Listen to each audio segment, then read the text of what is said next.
Bem-vindo ao Papo Espírita, a espiritualidade na sua vida.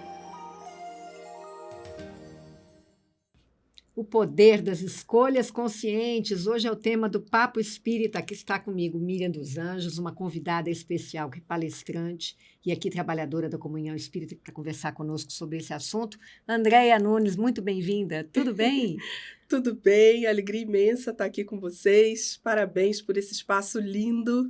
Espero contribuir um pouquinho. Que bom. A gente pegou uma palestra sua super bacana, que foi mais ou menos sobre esse tema, né, Andréia? Isso. E a gente resolveu trazer para a gente refletir um pouquinho. Será que a gente tem consciência das nossas tomadas de decisão e do impacto que elas têm, né, na nossa vida, na nossa trajetória, nossa e de quem nos cerca, né?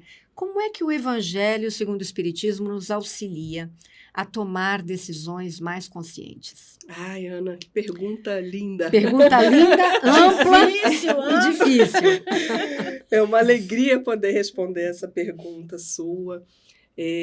Primeiro dizendo, né, que nós precisamos fazer um bom uso dos conhecimentos que estão disponíveis para nós.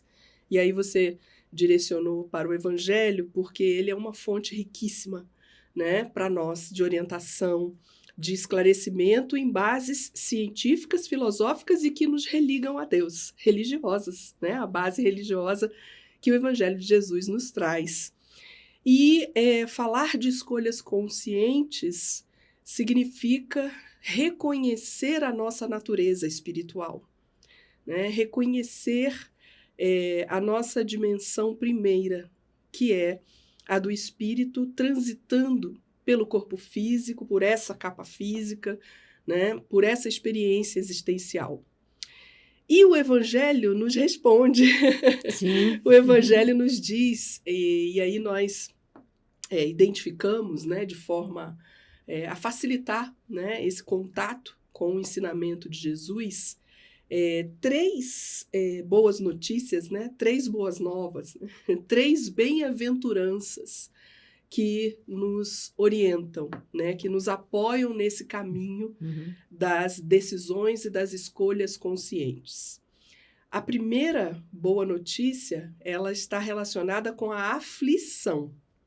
Então, eu costumo dizer, né, como compreender que bem-aventurado são os aflitos, né? Ou seja, a bem-aventurança é a felicidade, né? Felizes os aflitos. Difícil entender isso. Não é? Quem que quer viver uma vida de aflição? Né? Então, quando a gente se permite esse estudo e essa reflexão da nossa natureza espiritual e a gente faz uso, né, do que a nossa doutrina espírita nos oferece, a começar pelo Evangelho, né, todas as obras, Livro dos Espíritos, a primeira disseminadora das demais, né, orientadora das demais, Livro dos Médiuns, o Evangelho segundo o Espiritismo, o Céu, o Inferno e a Gênese. Mas aí, pelo Evangelho de Jesus, nós vamos nos encontrar com essa provocação positiva e luminosa que nos foi transmitida há mais de 2024 anos atrás, de que é uma bem-aventurança a aflição. E se a gente fizer esse exame da nossa natureza espiritual, nós vamos perceber que toda vez que a gente entra em contato com algo que nos aflige, esse contato ele vai exigir de nós um movimento interior de autoconsciência, um movimento de dentro para fora que nos leva a viver virtudes. E, na verdade, pela nossa ignorância, o que a gente costuma fazer? Se revoltar, reclamar, se indignar. É aí a grande descoberta de mudanças que a gente precisa. Na verdade, você está nos fazendo um convite de mudar a nossa maneira de pensar e ter atitude sobre essas aflições, isso, né? Interessante, Só para finalizar esse entendimento que ainda fica assim, poxa, mas, né, imagino aqueles que estão nos acompanhando, né, podem ficar inquietos com esta expressão nossa aqui. Mas, no momento de aflição, é um momento em que você só sai dela, você só se distancia ou drena, dilui essa aflição, se você exercer virtudes. Se nós formos capazes de tirar de dentro de nós a calma, a resignação, a capacidade de escuta, a paciência, a gratidão, O perdão. o perdão e tantas outras virtudes que a própria ciência já reconhece como forças de caráter. Todos nós temos, a gente só precisa ativar. Então, em que momento a gente vai ativar? Com consciência, no momento em que nós estamos ali inquietos para equacionar, para resolver um problema, ou nos liberarmos de algo que nos aflige. Porque não conseguiremos isso se nós adotarmos outras posturas. Pelo contrário, a gente só piora. Agora, você Sim. falou também conscientes, né? Uhum. E a consciência de si mesmo é um treino, né? Isso. Porque nós estamos habituados a não repararmos em nós. A gente projeta nos outros, nas circunstâncias, não é?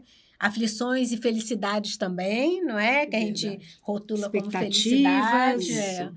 E consciência significa que a gente possa estar a maior parte do nosso tempo auto-observando, né? Pensamento, sentimento, nossas intenções, porque às vezes os nossos atos se direcionam para uma coisa, mas as nossas intenções lá dentro, né, são outras, né? Às vezes escusas, né? E estar consciente é o primeiro, pelo menos que eu estou entendendo do que você está nos trazendo, estar consciente é o primeiro passo para mudar essa visão do que seja a necessidade e o aprendizado com as aflições, né? Corretíssimo, minha querida.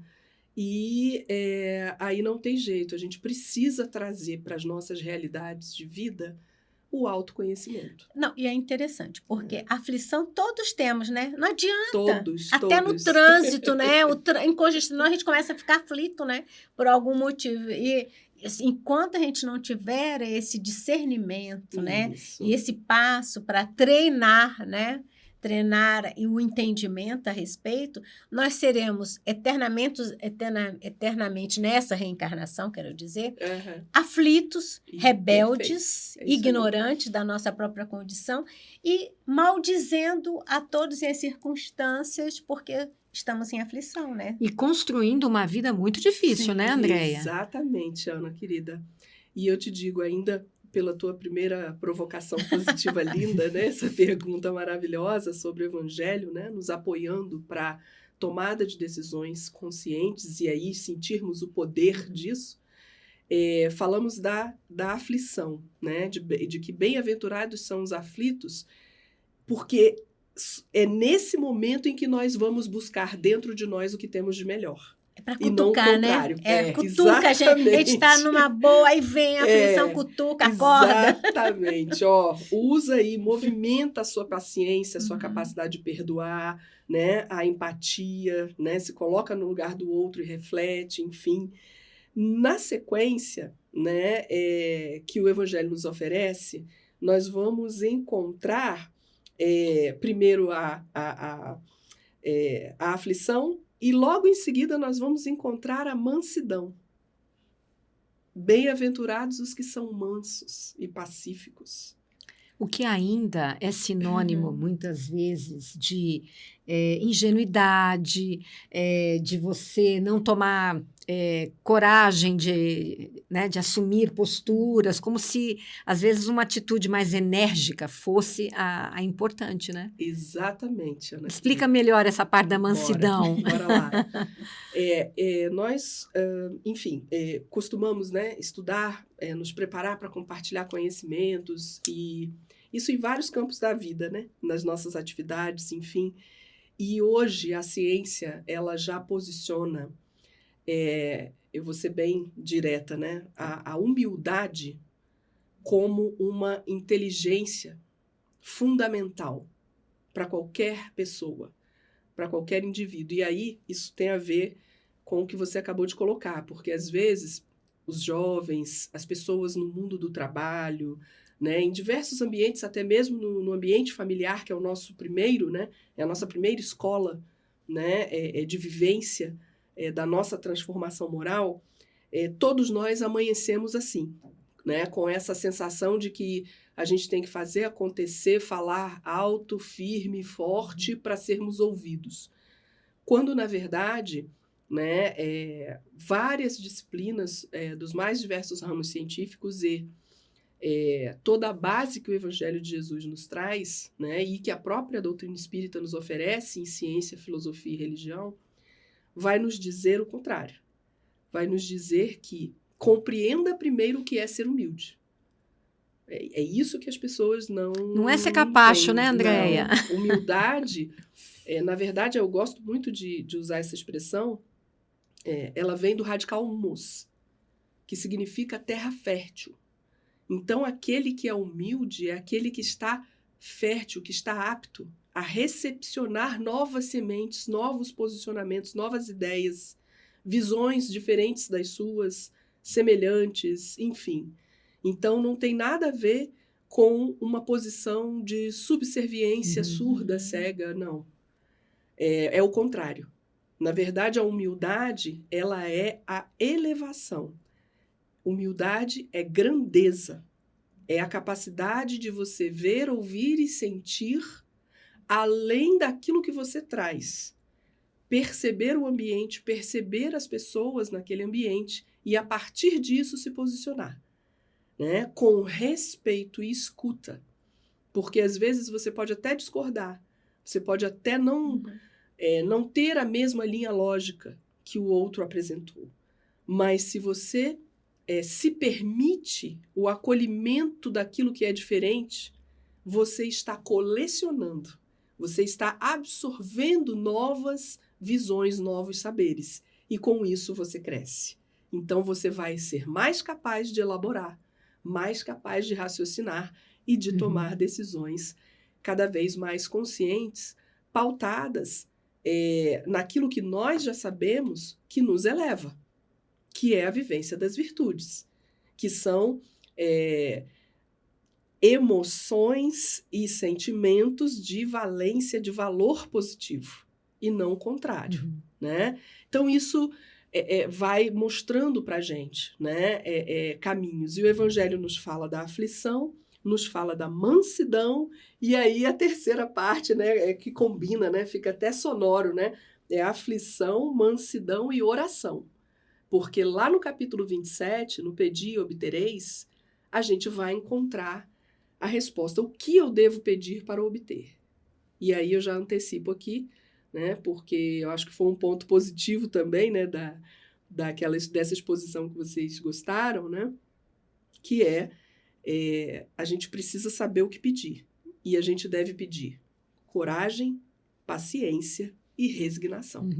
Se a gente pedir essas três, a gente vai obter, e com isso a gente vence. A gente consegue nos conscientizar, a gente se conscientiza para as tomadas de decisão que acontecem desde o primeiro minuto do dia, desde o momento em que a gente abre os olhos. Eu decido que hoje eu não vou reagir, eu vou refletir e agir conscientemente. Eu vou entregar o meu melhor, para que eu não viva as dores que eu vivi ontem. E aí, quando a gente se dispõe a essa mudança, a essa melhoria, o que acontece? O nosso padrão vibratório se eleva, a gente facilita enormemente a vida dos nossos mentores espirituais, né, das equipes espirituais que nos amparam e nos auxiliam, e aí a gente consegue entrar muito mais em sintonia com eles, e eles nos intuem mais. Então, a gente começa a ter uma percepção de nós mesmos muito mais plena. E aí, aquele problema que há alguns dias ou algumas horas, enfim, ou às vezes até alguns anos, nós achávamos que não éramos capazes de vencer, de repente vem uma sugestão, vem uma reflexão. De repente você começa a idealizar e a se dispor a realizar de forma mais plena, mais qualificada, mais técnica, dependendo da área da vida, né? Enfim, mais harmoniosa, mais articulada, né? Com a família, com as pessoas no seu ambiente de trabalho. Ou seja, resumindo, a gente fica muito mais capaz a gente abre o nosso campo mental e emocional e isso nos torna mais potentes. E você Então, traz uma palavra importante, eu te cortei, desculpa, André. nada à vontade. Autorresponsabilidade, né? Muita.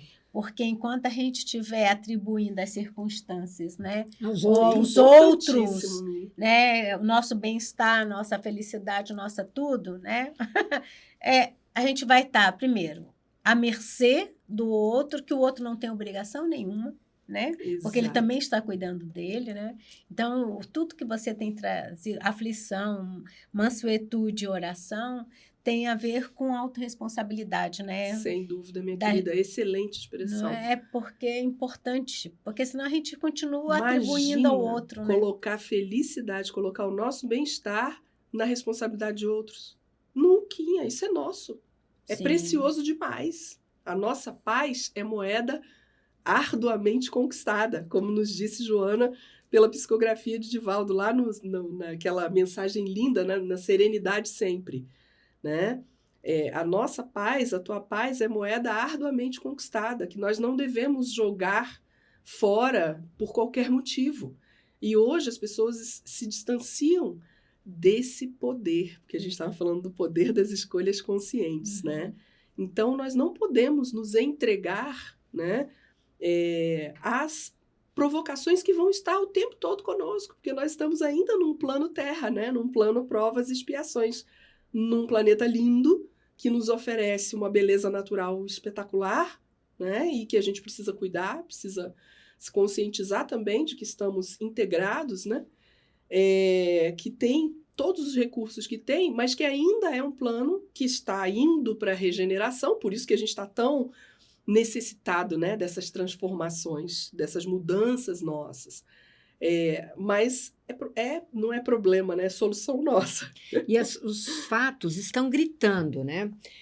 Eu vou pegar um exemplo que está na mídia somente por ser uma coisa que foi para a mídia e eu acabei vendo que aconteceu na minha cidade, que é em Santos. Não sei se vocês viram, mas ele exemplifica como uma reação pode acabar com a vida de uma pessoa, né? Sim. Então, um rapaz, tinha um senhor e um menino atravessando a rua.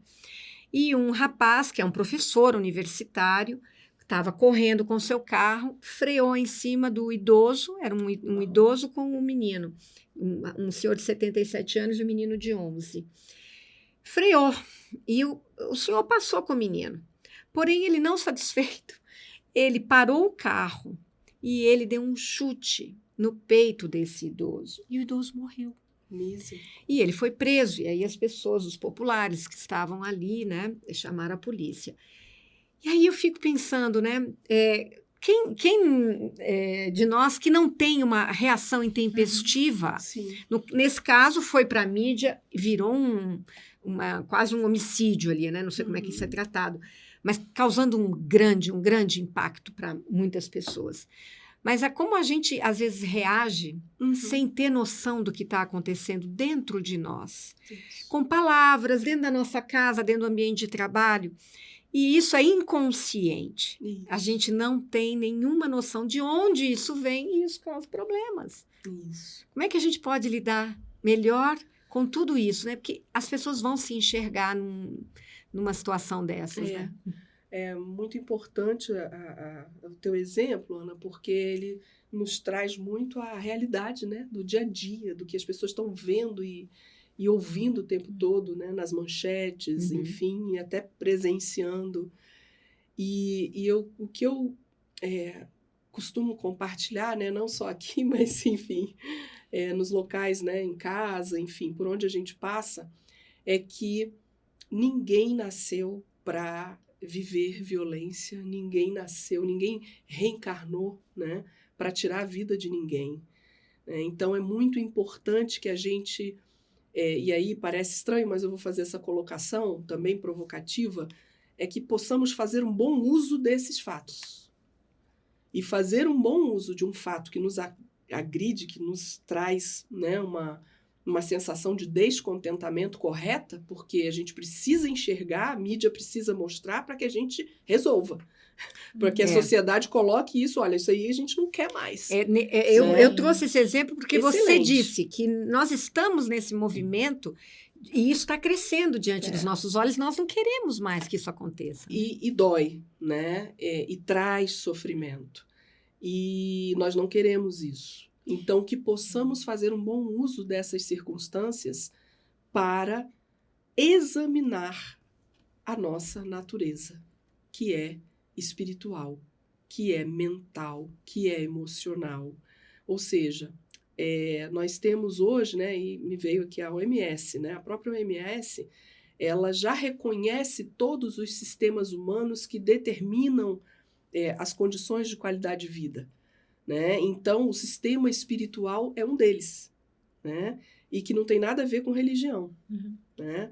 É espiritual no sentido da consciência até holocêntrica, né? De que nós estamos num universo que é maior e que temos o contato com a dimensão natural, não criada pelo homem, e sim a dimensão natural, que permuta conosco energias, que permuta conosco espaços de reflexão, né, de introspecção.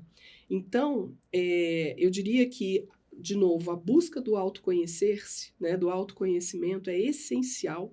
Né? Isso, assim, meu sonho como cidadã, como espírita, enfim, é um dia ver nas nossas escolas, já nas primeiras fases, na primeira infância, né, a educação das virtudes, né, a educação das emoções. Né? O autoconhecimento como essencial e primeiro, né? E não depois de 30, 40, 50, depois que a gente já sofreu tanto e, enfim, tudo isso já veio à tona. Porque né? educar emoção, né, não é uma coisa que a gente aprendeu. Exatamente. Os nossos E que pais não é uma coisa sabem, que nos né? ensina. Ninguém ensinou para nós. Eu mesma, né, eu também não ensinei.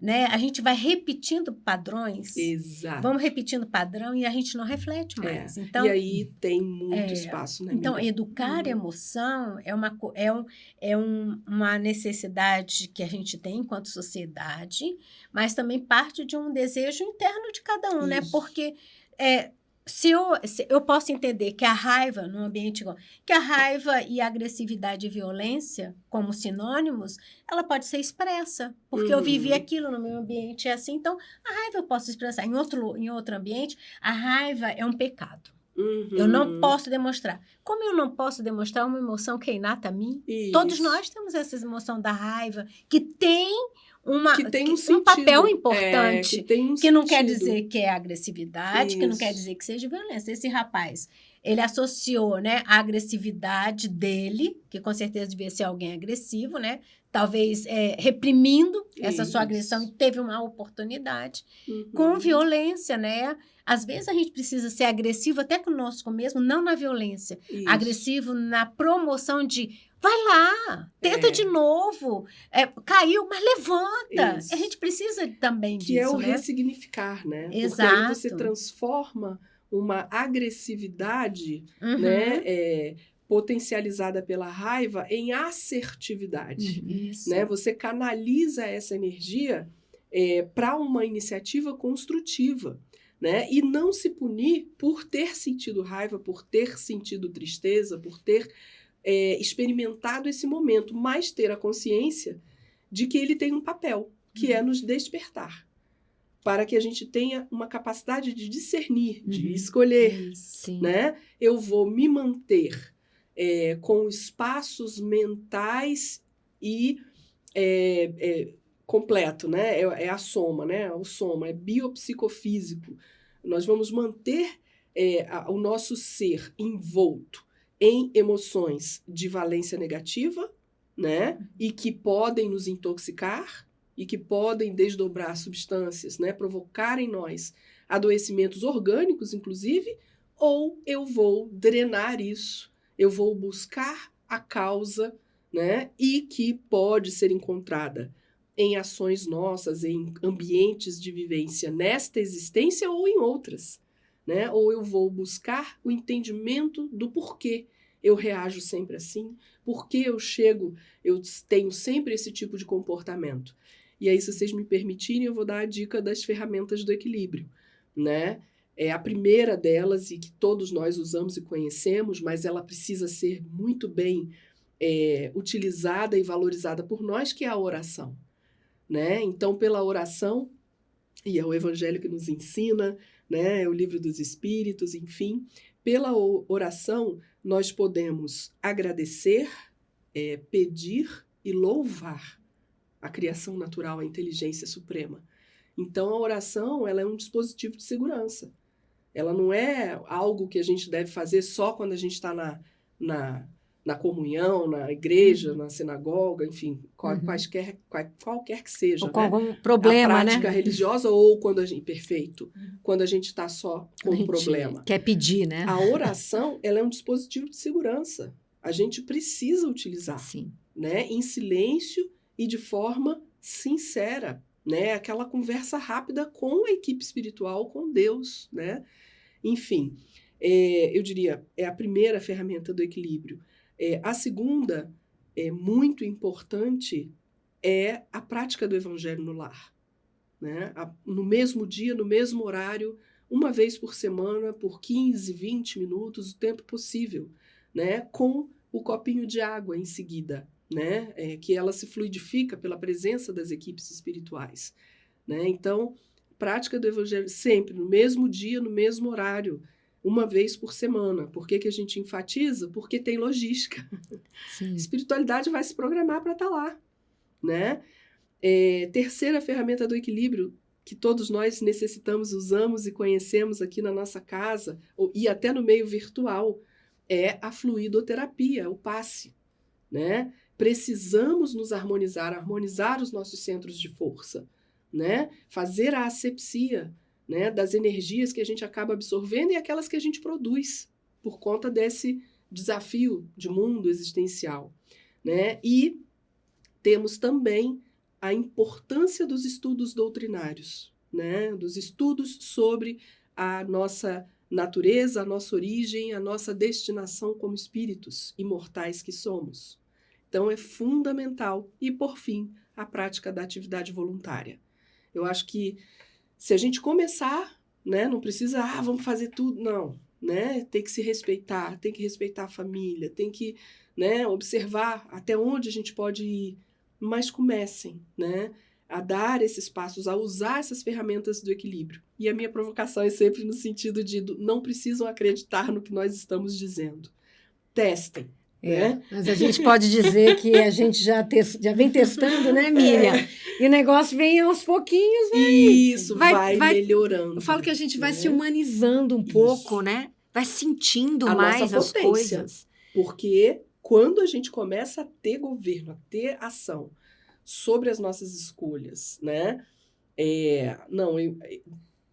Se fosse algum tempo atrás, eu reagiria assim. Mas dessa vez eu não vou fazer assim. Eu vou agir diferente.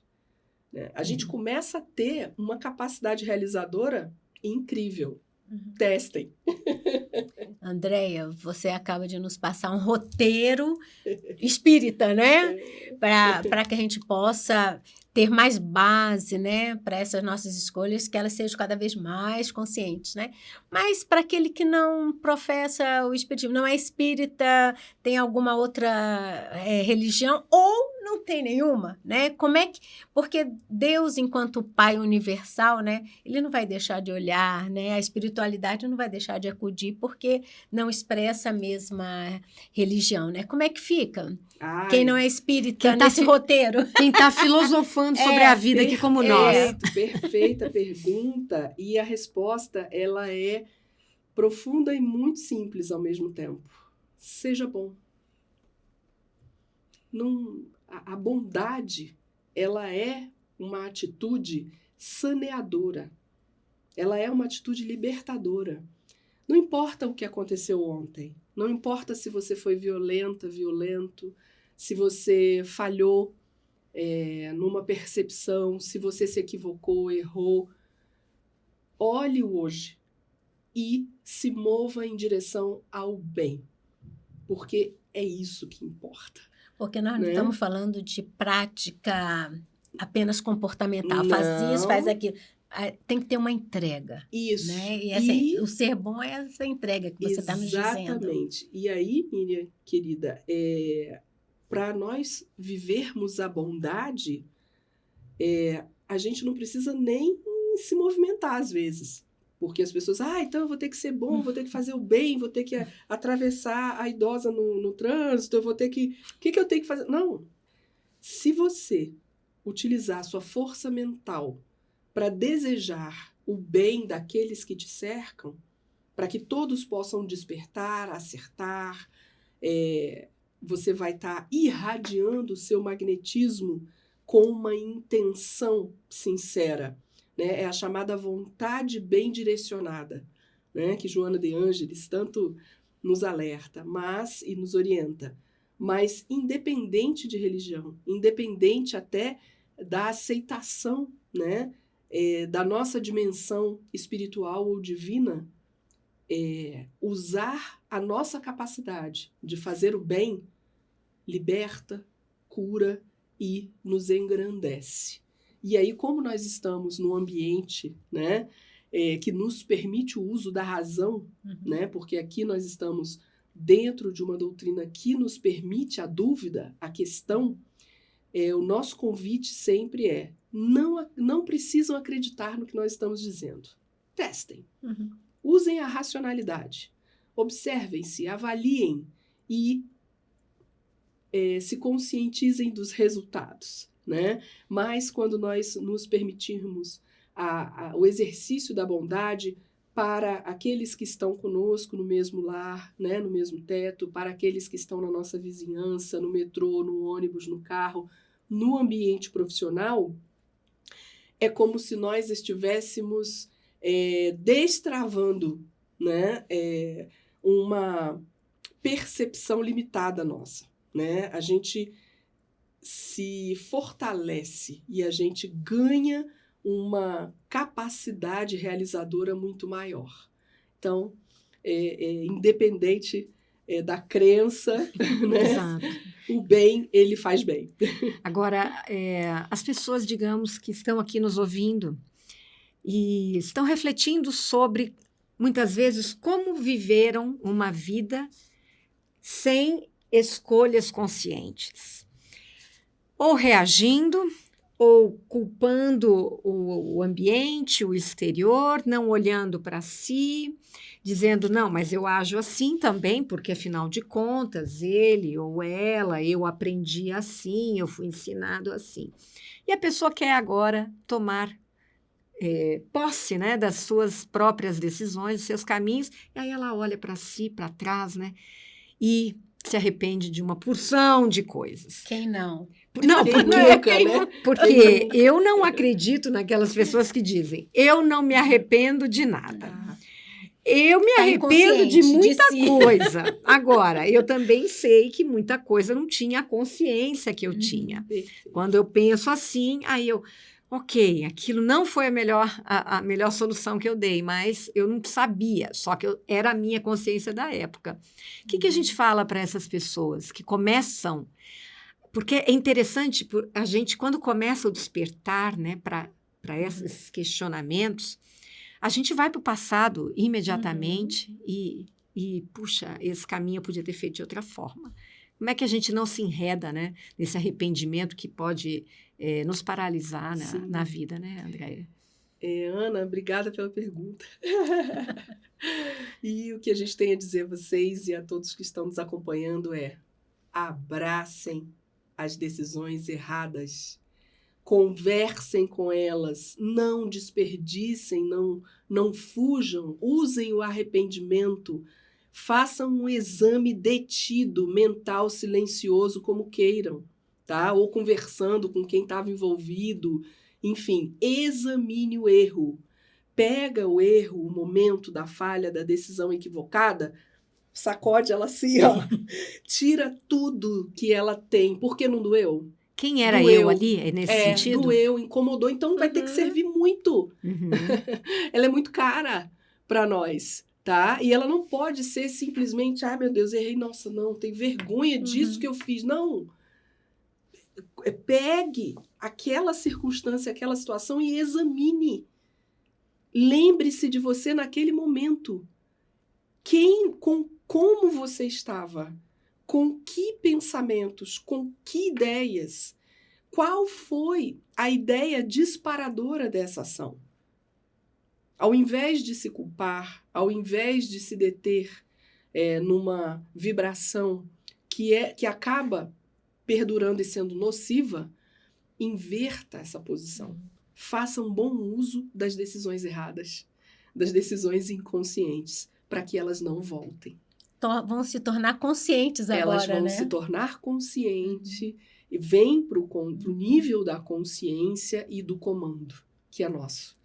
Né? Então, em todo erro, nós temos muito aprendizado. E vem vai vir, fechamos com a tua fala inicial das aflições. Isso, perfeito. Porque isso a aí. aflição vem para trazer consciência. Sim, isso. E se eu não avalio essa aflição, né? Quem sou eu diante dessa aflição? Por que essa aflição me chega? Isso. O que eu tenho que aprender com ela? Eu não crio a consciência para tomar a decisão Isso. mais acertada, que é a mais acertada daquele momento, né, Exato. Andréia? Mas ela também deu o caminho do depor, né? Ela disse, mansuetude. Então, a gente tem que ser manso, né? Isso. Olhar devagar, com Isso. carinho, né? Isso. E depois, como é difícil, porque a gente está olhando para feridas, Precisa pra pedir dificuldade, ajuda. precisa pedir ajuda na Aham. oração, né? Isso. A gente Exatamente. fechou um ciclo ali, mas que interessante, né, essa nossa conversa. E aí eu queria finalizar, Andréia, você dando a dica para quem nos assistiu.